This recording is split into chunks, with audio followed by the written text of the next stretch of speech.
Antes de empezar, mi hermano, te voy a platicar una historia, ¿sí? Una historia que sucedió. ¿Cuántos han escuchado un poco de la jungla, de allá la selva del Amazonas?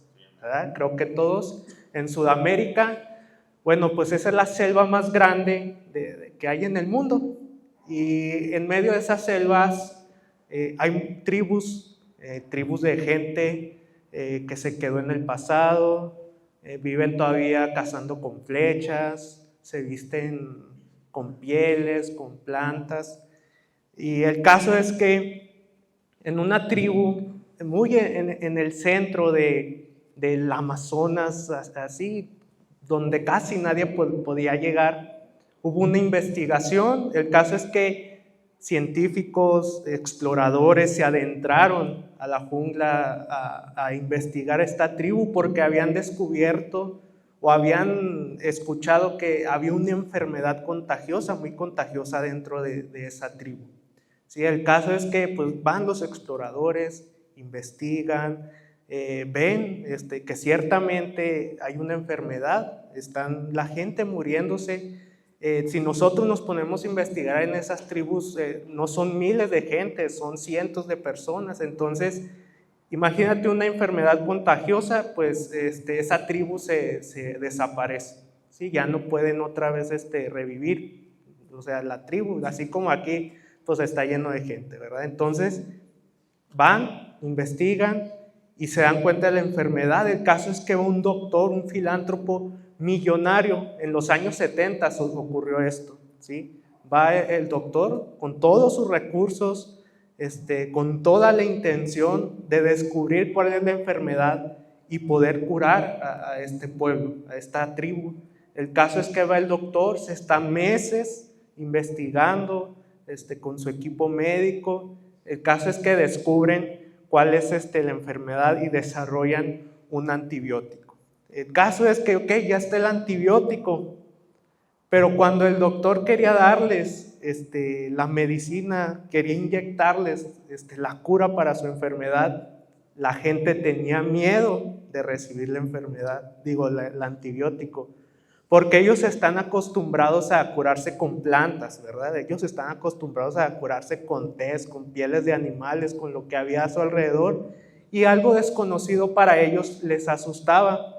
Sí, el caso es que así estuvo el doctor insistiendo, hasta que dice, unos jóvenes valientes se animaron a tomar la medicina, a ser inyectados.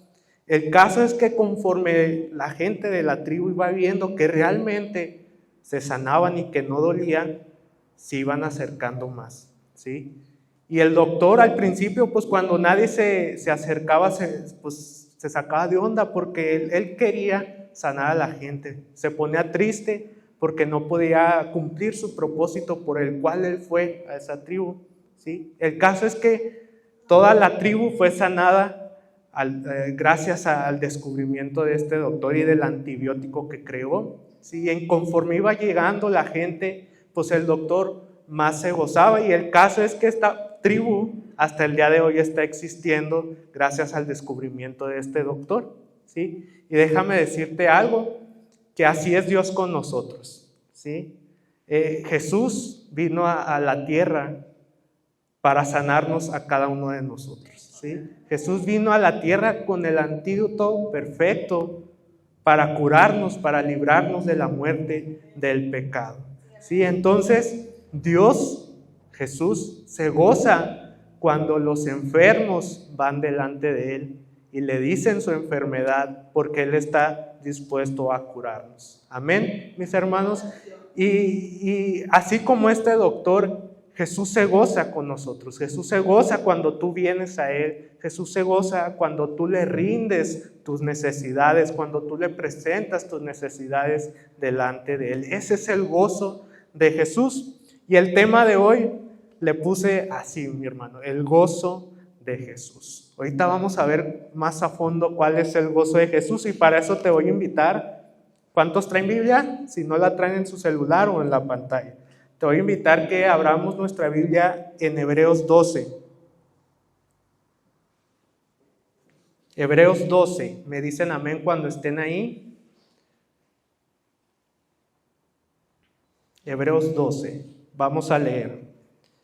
Dice Hebreos 12, 1 y 2, vamos a leer esos versículos. Dice: por tanto, nosotros también, teniendo en derredor nuestra tan gran nube de testigos, despojémonos de todo peso y del pecado que nos asedia, y corramos con paciencia la carrera que tenemos por delante, puestos los ojos en Jesús, el autor y consumador de la fe, el cual, por el gozo puesto delante de él, sufrió la cruz, menospreciando el oprobio, y se sentó a la diestra del trono de Dios. Amén, mis hermanos. Antes de empezar a explicar un poquito el texto, quiero darte el contexto de quiénes son los hebreos o para quién iba esta carta, ¿sí? Y aquí anoté unos puntos que nos van a ayudar mucho a entender esta predicación.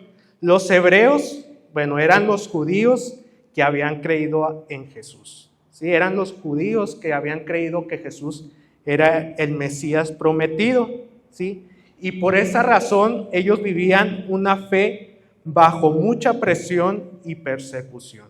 ¿Por qué? Pues porque los judíos de ahí mismo de su pueblo los perseguían a ellos, ¿sí? Creer en Jesús a ellos les costó mucho rechazo familiar, perdieron privilegios y sus derechos, les quitaban sus bienes y se burlaban y eran despreciados, ¿sí? Haz de cuenta, mi hermano, que cuando tú estabas en el sistema judío, tú tenías derechos, ¿sí? Que te permitían tener una casa, ¿sí? Derechos que te permitían tener privilegios religiosos, ir adentro del templo, derechos que te permitían adquirir tal o cuales cosas que siendo no judío no podrías tener.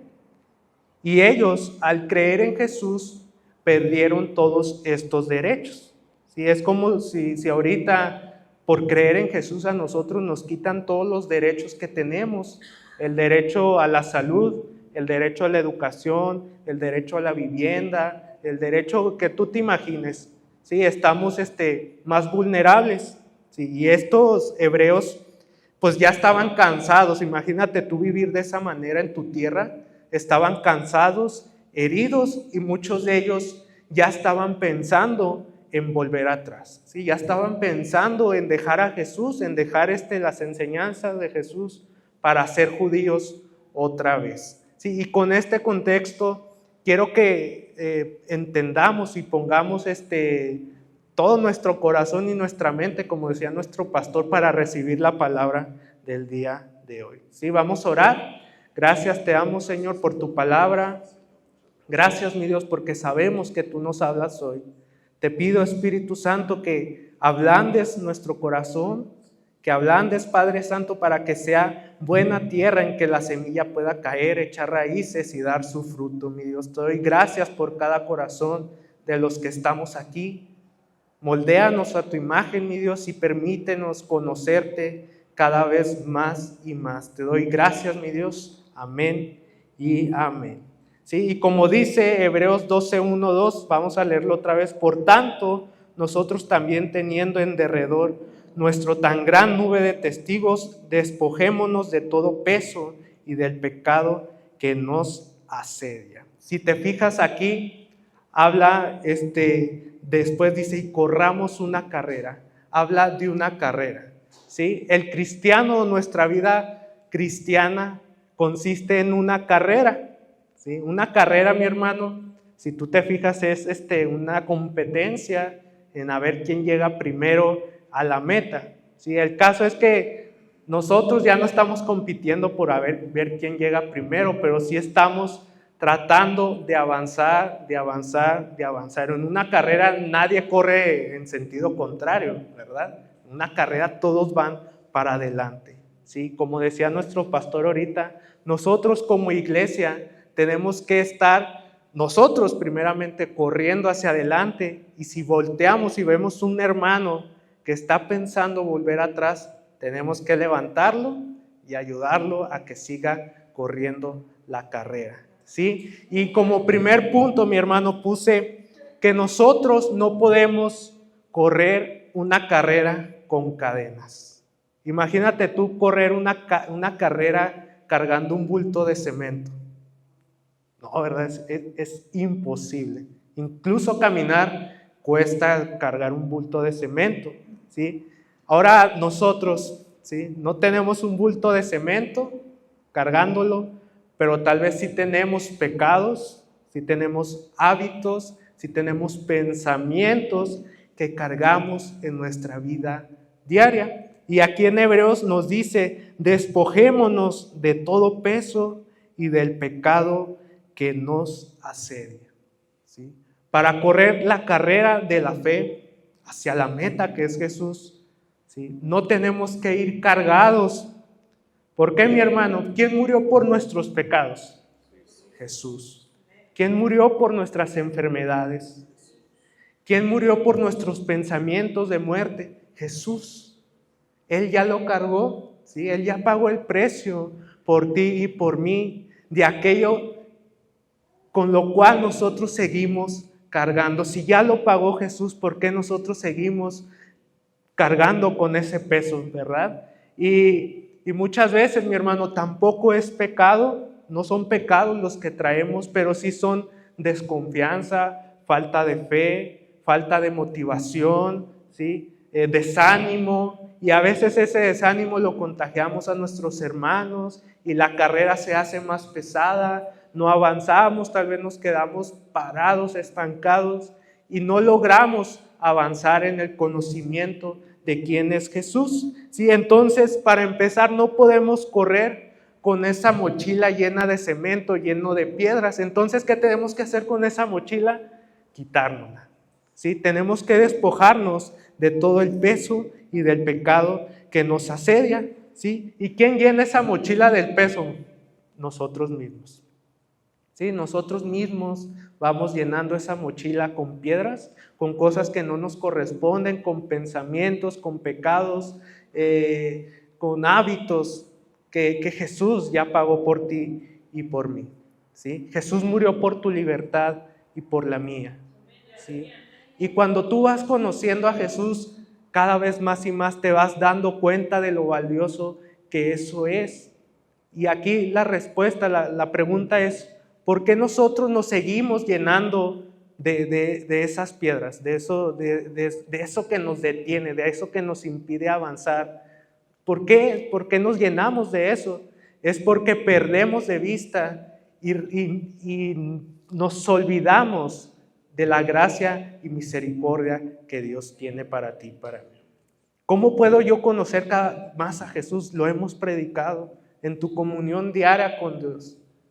Cuando pierdes comunión con Dios, vienen ataques del enemigo y te llenan de esos pensamientos. Acordémonos de la armadura de Dios, ¿sí? Que el enemigo está constantemente lanzando dardos a nuestro cerebro, llenándonos de ideas contrarias de quién es Dios, diciéndonos mentiras que no nos corresponde a nosotros recibir. Y cuando estamos lejos de Dios, esas mentiras nos las creemos, nos las apropiamos. Nos llenamos de esas palabras que no son de parte de Dios y nos las creemos, ¿sí? El diablo te dice: tú no puedes, ¿sí? El diablo te dice: tú para qué vas a la iglesia, tú para qué oras hoy, ¿sí?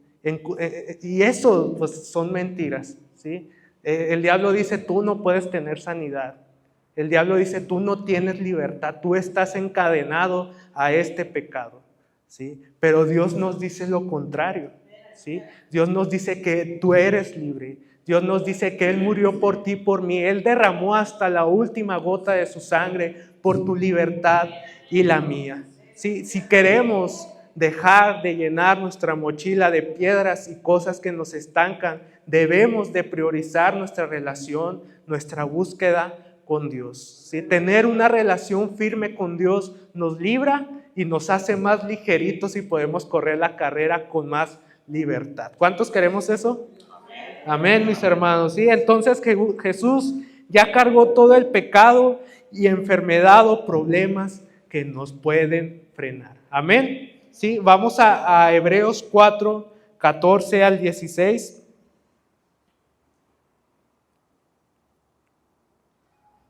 Dice, por tanto, teniendo un gran sumo sacerdote, ya está en la pantalla, sí, dice, por tanto, teniendo un gran sumo sacerdote que traspasó los cielos, ¿quién es? Jesús, el Hijo de Dios. Dice, retengamos nuestra profesión, porque no tenemos un sumo sacerdote que no pueda compadecerse de nuestras debilidades, sino que uno que fue tentado en todo, según nuestra semejanza, pero sin pecado. Acerquémonos, pues, confiadamente al trono de la gracia, para alcanzar misericordia y hallar gracia para el oportuno socorro. Aquí te quiero explicar primeramente para que tú entiendas quién es el sumo sacerdote.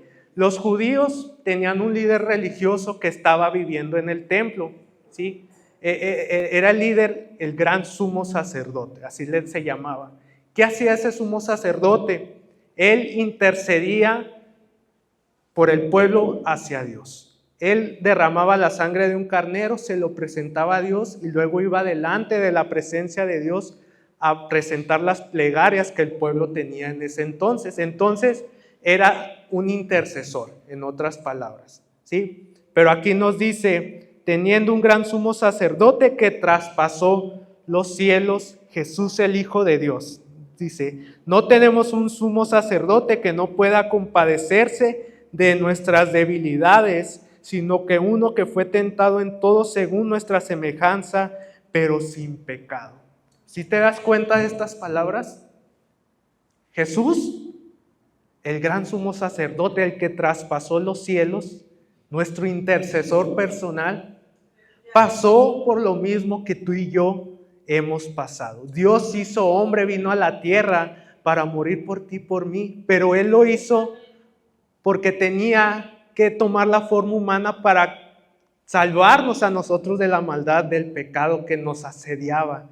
¿Sí? Si Él no venía a sacrificarse por nosotros, no podíamos conectarnos con Dios, no podíamos ir delante de su presencia. Dice el 16, acerquémonos pues confiadamente al trono de la gracia, confiadamente, si te das cuenta de esa palabra, confiadamente al trono de la gracia para alcanzar misericordia y hallar gracia para el oportuno socorro. ¿A través de quién? De Cristo Jesús.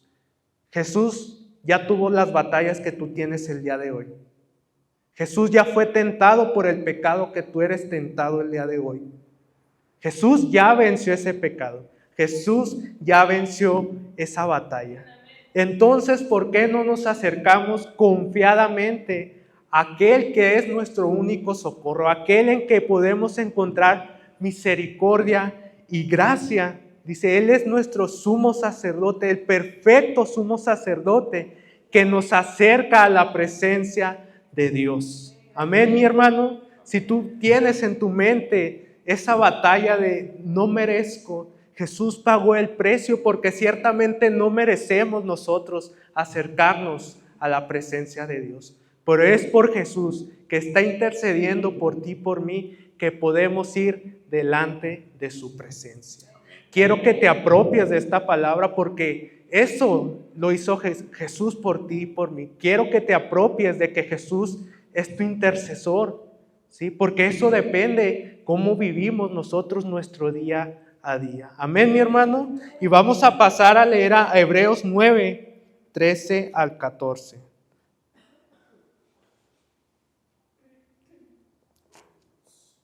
Dice, ya está, porque si la sangre de los toros y de los machos cabríos y las cenizas de la becerra rociadas a los inmundos santifican para la purificación de la carne, cuánto más la sangre de Cristo, el cual mediante el Espíritu eterno se ofreció a sí mismo sin mancha a Dios, limpiará vuestras conciencias de obras muertas para que sirváis al Dios vivo. Cuánto más si los carneros de aquel tiempo que sacrificaban purificaban al pueblo.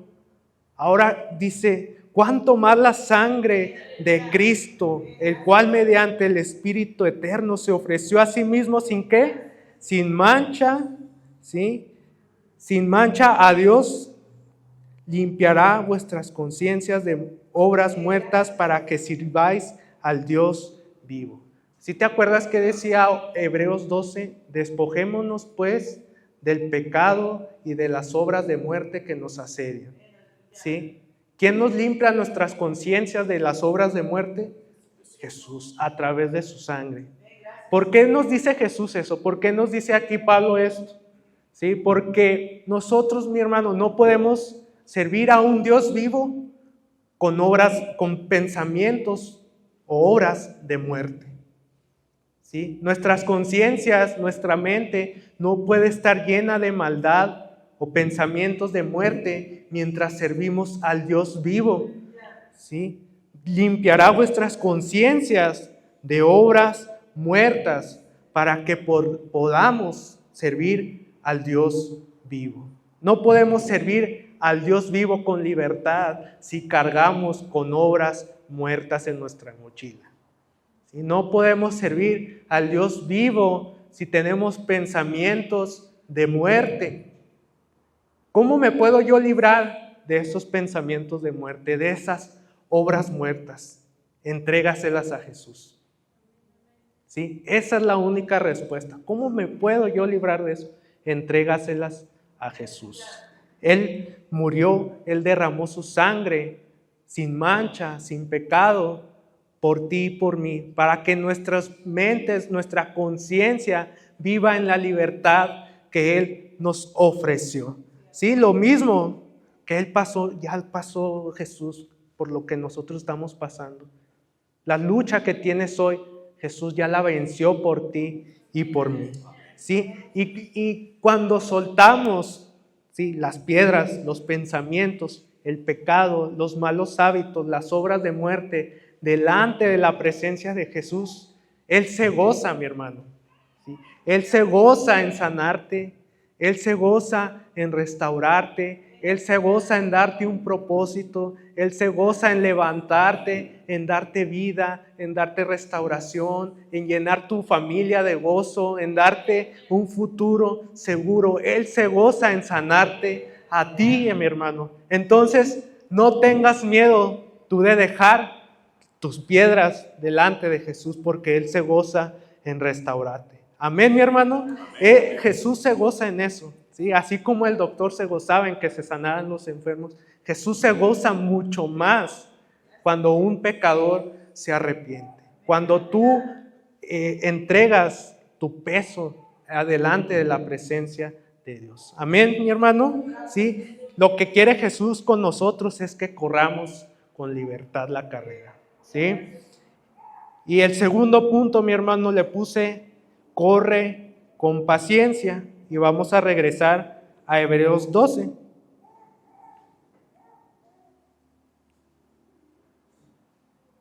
Dice: despojémonos de todo peso y del pecado que nos asedia y corramos con paciencia la carrera que tenemos por delante. Aquí ya nos dice más o menos cómo es la carrera del cristiano. ¿Sí? Cuando tú vas a una carrera, ¿el corredor tiene que tener paciencia? No, ¿verdad? O sea, tiene que estar más acelerado que el otro para poder ganarle. Entonces, ¿de qué se trata la carrera del cristiano? Sí, la carrera del cristiano no es de velocidad, sino es de resistencia. ¿Sí? De resistir, ¿sí? Es de vencer, es de levantarnos, es de que si caemos volvernos a levantar, es de dar un paso tras otro paso, ¿sí? Es de no detenernos nunca. Así es la carrera del cristiano. ¿Y por qué te lo digo? Quiero explicarte un poquito este texto para que lo podamos entender mejor, ¿sí? Anteriormente, otros escritores en la Biblia, cuando escribían la palabra carrera en griego, la escribían dromos, ¿sí? Si te viene a tu mente la autódromo, ¿sí? Autódromo, carrera de autos, ¿sí? Y aquí el autor no utiliza esa palabra, sino que utiliza agón. Agón, si nosotros nos ponemos a pensar, agón, ¿qué tiene que ver agón? Agonía, ¿sí? Entonces aquí la palabra de carrera no es dromos, sino agón, agonía. ¿Por qué agonía? Porque diariamente, mi hermano, nosotros tenemos que estar en contra de la muerte que nos asedia en nosotros, ¿sí? Cada vez tenemos que dejar que el Espíritu Santo crezca en nosotros y que nos vaya apachurrando el yo, ¿sí? Que Cristo crezca en nosotros y que nosotros menguemos, ¿sí? Entonces estamos diariamente luchando contra las obras muertas, diariamente estamos luchando contra el pecado, ¿sí? Diariamente estamos resistiendo en contra de las tentaciones. Es por eso que aquí el autor utiliza esta palabra, para que nosotros nos demos cuenta que la carrera del cristiano es una lucha constante en contra de las obras muertas, en contra de los pensamientos muertos, en contra del pecado, en contra de aquello que nos asedia. Amén, mi hermano. Sí, entonces la carrera, como nos dice aquí en el versículo 1, teniendo también en derredor nuestro una tan gran nube de testigos, despojémonos de todo peso. ¿Sí? ¿Y quiénes son esos testigos? ¿Sí? ¿Quiénes son esos testigos que van con nosotros en la carrera? ¿Sí?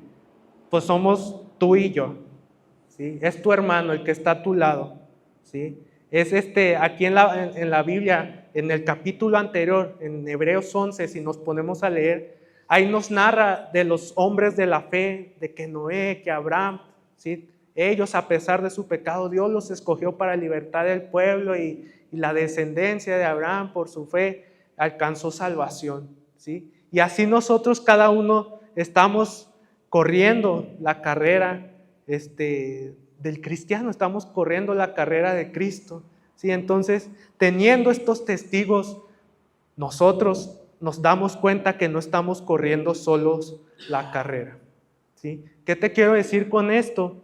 Que si tú el día de hoy tienes dificultad, acércate con tu hermano. Él te puede ayudar en oración, ¿sí? Si tú tienes una necesidad, agárrale la mano a tu hermano, ¿sí? Y que nosotros no le neguemos también la ayuda al que está a nuestro lado, ¿sí? Porque todos nosotros estamos pasando por luchas, estamos pasando por pruebas, estamos pasando por dificultades. Lo vimos el último domingo, ¿verdad? Que todos nosotros el año pasado pasamos por distintas pruebas que gracias a Dios las vencimos y las superamos, pero nuestras luchas son de día tras día, ¿sí? Por tanto, teniendo la gran nube de testigos de a nuestro alrededor, despojémonos de todo peso, ¿sí? Ayúdale a tu hermano, ora por tu hermano, aunque el hermano sea tímido, tú ora por él, aunque no sepas qué necesidad tenga, tú ora por tu hermano en tu casa. Tú congrégate todos los domingos, ¿sí?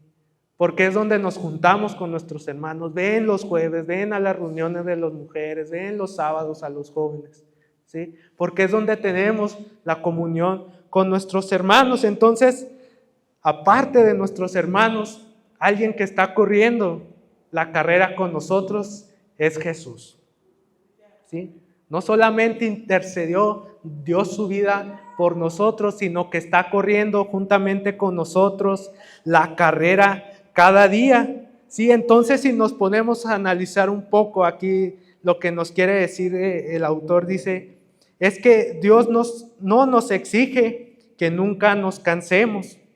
Lo que Dios nos promete es que cuando nos cansemos, Él nos va a acompañar, ¿sí? Van a venir problemas a nuestra vida, sí. Van a venir dificultades, sí. La diferencia está en si estás agarrado de Jesús o no. La diferencia está en qué está cimentada tu vida. ¿Dónde tienes puesta tu confianza? Si la tienes puesta en Jesús, aunque vengan las tormentas, aunque vengan los aires fuertes, aunque vengan las dificultades, no te van a mover de donde tú estás, ¿sí? Porque Jesús es nuestro refugio, es nuestra torre fuerte, es nuestro lugar seguro, es donde nosotros podemos habitar confiadamente, es donde nosotros podemos vivir seguros de todo mal. Amén, mi hermano. Y dice en Hebreos 7:23 al 25, te invito a que me acompañes. Dice, y los otros sacerdotes llegaron a ser muchos, debido a que por la muerte no podían continuar. Mas por cuanto permanece para siempre, Jesús permanece para siempre. Amén. Tiene un sacerdocio inmutable, Jesús no cambia, ¿sí? Por lo cual puede también salvar perpetuamente, puede salvar perpetuamente porque Jesús es inmutable, no cambia, ¿sí? Y a los que por Él se acercan a Dios, dice, viviendo siempre para interceder por ellos. Dice que Jesús vive siempre para interceder por ti y por mí. Jesús murió por ti y por mí, ¿sí? Pero no fue todo. Dice que Él fue a sentarse a la diestra del Padre y dice que está intercediendo por ti y por mí. ¿Cuándo? Hoy. Mañana, pasado, todos los días de tu vida, Jesús está intercediendo por ti y por mí. ¿Por qué? Porque Él se goza en eso. Él se goza a los que se acercan a Dios por Él. ¿Sí? Jesús intercede todos los días en tus luchas, en tus pecados que tú tienes. Entonces, ¿por qué no nos acercamos más confiadamente a su presencia? ¿Sí? Él se goza cuando tú le entregas otra piedra. Él se goza cuando tú te liberas más de otra cosa. ¿Sí? Jesús hoy está intercediendo por lo que tú estás viviendo. Jesús hoy está poniendo su lugar en donde nosotros deberíamos de estar. ¿Sí? Jesús hoy le está diciendo al Padre, hoy se está presentando en tu lugar delante del Padre. ¿Sí? Él está intercediendo por ti, por mí hoy. ¿Sí? ¿Por qué? Porque tiene un sacerdocio que permanece para siempre. ¿Sí? Un sacerdocio inmutable y que salva perpetuamente. Jesús salva para siempre, porque su obra es perfecta a los que se acercan a Él. ¿Sí? Los que se acercan a Él obtienen esto de parte de Jesús. ¿Sí? Dios es bueno. ¿Sí? Vemos que Dios se goza cuando nos acercamos. ¿Sí? Dios no se espanta por lo que tú estás pasando. Dios no se espanta por tu pasado, no se espanta por el pecado que pueda haber en ti. Al contrario, lo que Él quiere es restaurarte, lo que Él quiere es sanarte, lo que Él quiere es darte libertad. Sí, que tú corras la carrera ligero, porque Él ya hizo suficiente en la cruz. Él ya hizo suficiente sentado en la diestra del Padre intercediendo por ti y por mí. Sí, entonces, ¿por qué no le somos fieles a Dios? ¿Verdad? Sabiendo esto, ¿por qué no le somos más fieles a Dios? ¿Por qué no entregamos más nuestro ser a su presencia? Sabiendo que Él ya lo hizo todo, sabiendo que el día de hoy Él está intercediendo por ti y por mí. ¿Por qué no vivimos con todo nuestro ser en ofrecimiento a Él? ¿Sí? ¿Por qué no le damos todo lo que nosotros somos? Amén, mi hermano. Entonces, tenemos que decidir nosotros ser valientes. Y tomar el día de hoy la decisión de serle fiel a Él. Él es fiel el día de hoy. ¿Sí? Él lo fue en el pasado. Por lo tanto, lo será en el futuro. ¿Sí?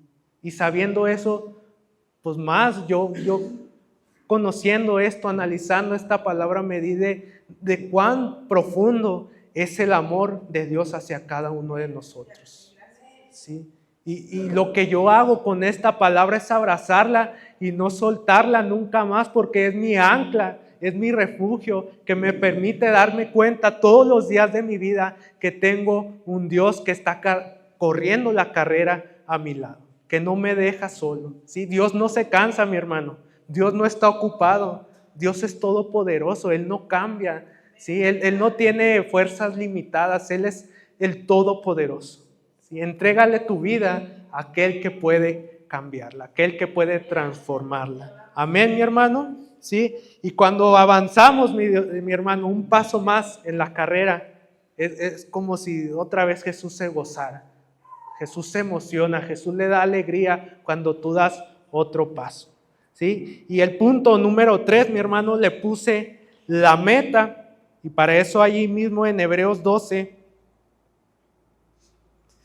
versículo 2, dice: puestos los ojos en Jesús, el autor y consumador de la fe, el cual por el gozo puesto de él sufrió la cruz, menospreciando el oprobio, y se sentó a la diestra del trono de Dios. ¿Qué dice? Puestos los ojos en Jesús. ¿Qué es poner los ojos? Implica, aquí le puse, una mirada fija y constante, ¿sí? ¿Qué pasó cuando Pedro, en el mar, en la tempestad, Jesús lo invitó? ¿Qué pasó cuando desvió su mirada de Jesús? Se cayó de la barca y se hundió, ¿sí? Después Dios lo recogió, ¿sí? Pero cuando nosotros mantenemos nuestra mirada puesta en Jesús, dice, fija y constantemente, vengan las tempestades, vengan las pruebas, nada nos va a tumbar, ¿sí? Aunque estemos en medio de la tormenta, en medio de la tempestad, en medio de los problemas, en medio de la dificultad, de la necesidad, cuando tenemos nuestra mirada puesta en Jesús, nada nos va a pasar, ¿sí? Puede que a veces tú te sientas medio tambaleando, que no puedes más, que los problemas ya los tienes hasta acá y que no hay solución en la tierra por la cual tu problema no se puede solucionar. No, Jesús nos dice lo contrario, ¿sí? Entonces, no nosotros tenemos que tener una mirada ocasional, sino una mirada permanente, ¿sí?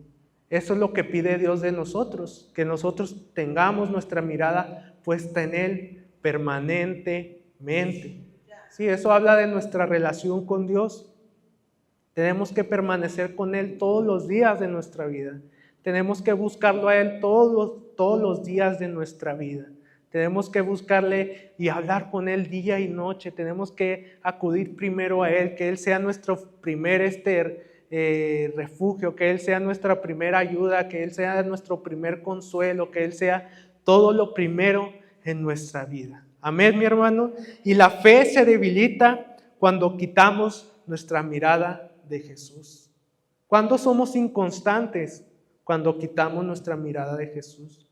¿Cuándo empezamos a flaquear? Cuando quitamos nuestra mirada de Jesús. ¿Cuándo empezamos a volver al pasado, a pecar o a volver a aquello de lo que Dios ya nos había librado? Cuando quitamos nuestra mirada de su presencia, ¿sí? Cuando quitamos nuestra mirada de la presencia de Jesús, empezamos a fallar porque nuestra confianza ya no está puesta en Él. Tal vez ya está puesta en lo que yo soy, está puesta en mi dinero, está puesta en mi negocio, en mi trabajo, está puesta en mis fuerzas, en mis papás, en mi mamá, en mi familia, y no está fundada en Jesús. Es por eso la importancia de tener nuestra mirada fija en Jesús, ¿sí? Y aquí dice Jesús, el autor y consumador de la fe. Jesús es el autor y el consumador de la fe. Jesús puso en ti la fe. Jesús puso en ti la semilla. Jesús puso en ti la obra que Él va a hacer en tu vida, ¿sí? Y dice, Él es el autor, ya está en nosotros el llamado, el propósito que Dios puso en nuestras vidas. Y Él es el consumador. Jesús, lo que puso en ti y en mí, lo va a terminar. Amén. ¿No es glorioso para ti eso? Amén. Lo que puso Jesús en ti y en mí, no se olvida de eso. Él lo va a terminar, ¿sí? Esa es nuestra meta, ¿sí? Que Jesús termine la obra que hizo en nosotros. Porque cuando la termine, ya vamos a estar delante de su presencia, mi hermano. Y eso es glorioso, porque el que empezó la buena obra, la va a terminar. El que empezó la obra en ti, la va a terminar. ¿Y qué implica esto? Que es el autor y consumador, que en el camino no te va a abandonar, ¿sí?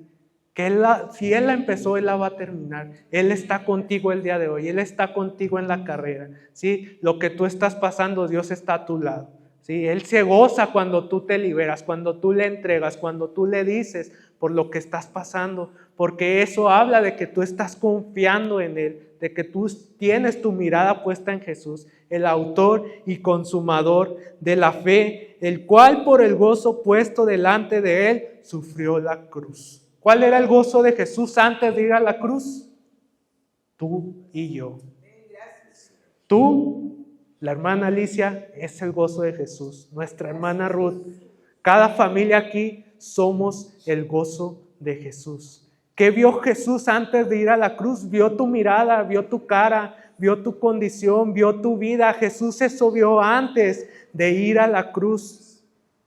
Jesús te vio a ti y a mí antes de subirse a esa cruz a morir por nuestros pecados, ¿sí?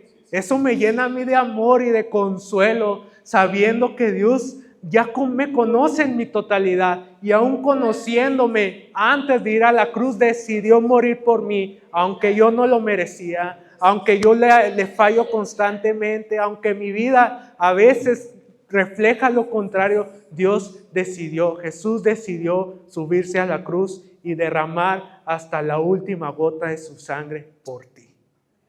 Amén. Sí, tú eres el gozo de Jesús. Cada uno de nosotros somos el gozo de Jesús. ¿Sí? Y nuestra vida, mi hermano, se trata de constantemente darle el gozo a Jesús, darle alegrías a Jesús. ¿Sí? Él ya lo dio todo por ti, por mí. Él se goza cuando nosotros vamos delante de su presencia. Él se goza cuando tú te rindes a Él.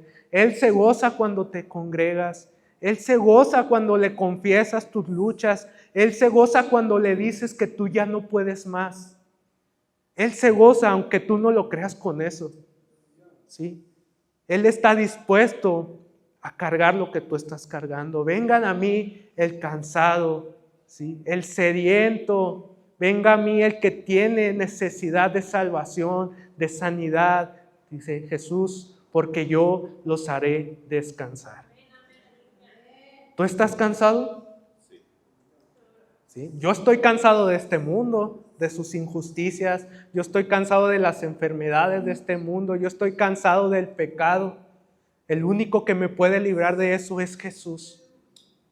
El único que me puede dar propósito en este mundo lleno de oscuridad y perdición es Jesús.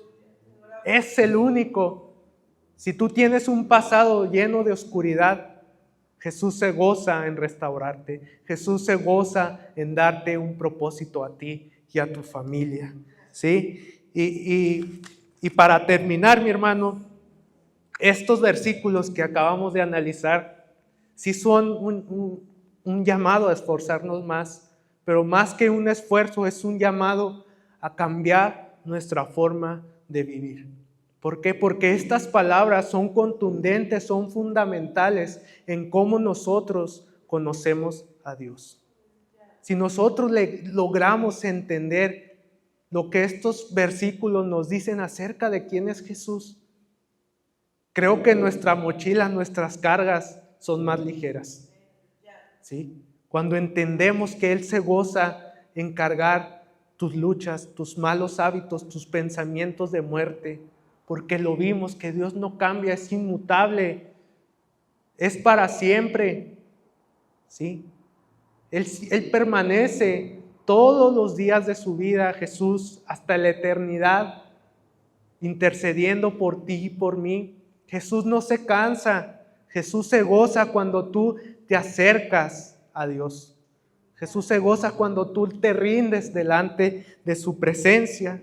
¿Sí? Entonces, Cristo ya hizo suficiente. Cristo ya hizo lo suficiente por ti y por mí.